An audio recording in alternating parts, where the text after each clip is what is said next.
Good morning, dear students of class 12.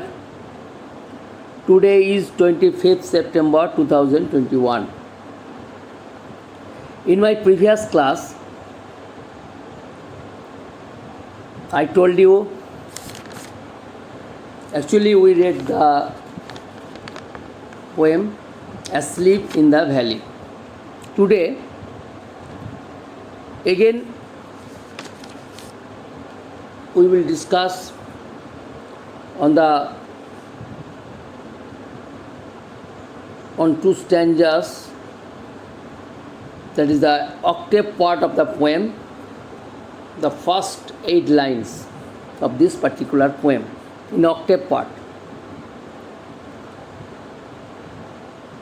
I have already told you the first stanza, the first 4 lines describes the beauty of nature, and in the second stanza we have seen that a young soldier lying open mouth. In octave part, the first 8 lines. It is a beautiful green valley surrounded by high mountains. You may write, it is a beautiful green valley surrounded by high mountains. A silvery stream flows on. A silvery stream flows on. There are lush green fields, LUSH. There are lush green fields of grass on both sides of it. I repeat, it is a beautiful green valley. A silvery stream flows on. There are lush green fields of grass on both sides of it. The valley is lit up, LIT. The valley is lit up by sun rays. The valley is lit up by sun rays. The first part of the octave. Next. A very young soldier is found asleep in the valley, with his mouth open and his head resting on a pile of ferns. A very young soldier is found asleep in the valley, with his open mouth, with his mouth open and his head resting on a pillow of fern. And his head resting on a pillow made of fern. His grassy bed has soaked the energy and vitality of the sun. His grassy bed, you may write it in another way, his grassy bed is warmed by the sun, but he looks pale. His grassy bed is warmed by the sun, but he looks pale. I repeat, the prosaic meaning of the octave part or the substance of the first 8 lines, that is in octave part. It is a beautiful green valley surrounded by high mountains. A silvery stream flows on. There are lush green fields of grass on both sides of it. The valley is lit up by sunlights or by sun rays. A very young soldier is found asleep in the valley with his mouth open and his head resting on a pillow made of fern.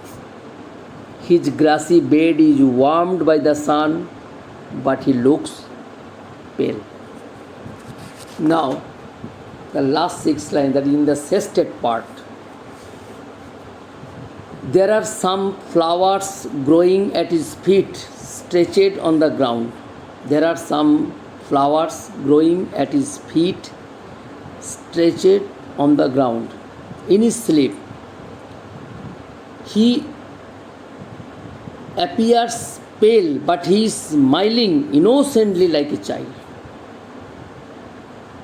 In his sleep he appears pale, but he is smiling innocently like a child. Nature lovingly cradles him in his eternal rest. The buzzing sound of insects or the humming insects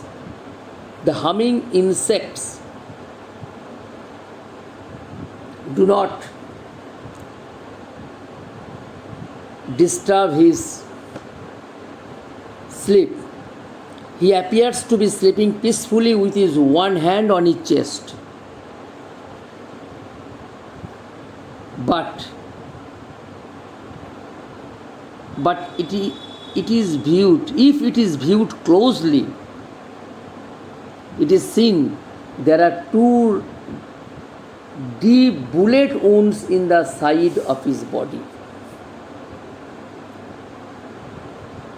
The poet realizes that he has been killed in war, and this sleep is the unending sleep of death. But this sleep is the sleep of death. This sleep is the eternal sleep. I repeat, the prosaic meaning or the substance of the last 6 lines or in the sestet part. There are some flowers growing at his feet, stretched on the ground. In his sleep he appears pale, but he is smiling innocently like a child. Nature lovingly cradles him in his eternal rest. The humming insects do not disturb his sleep. He appears to be sleeping peacefully with his one hand on his chest. When viewed closely, it is seen there are two red deep bullet wounds in the side of his body. The poet realizes that he has been killed in war, and this sleep is the sleep of death.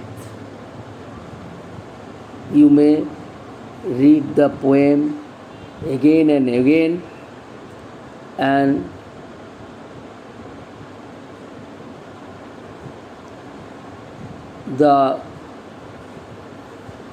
this prosaic meaning of this particular poem you will have to remember. You may write any questions from this substance or the prosaic meaning of this particular poem. Okay? In my next class, we will discuss on some questions on this poem.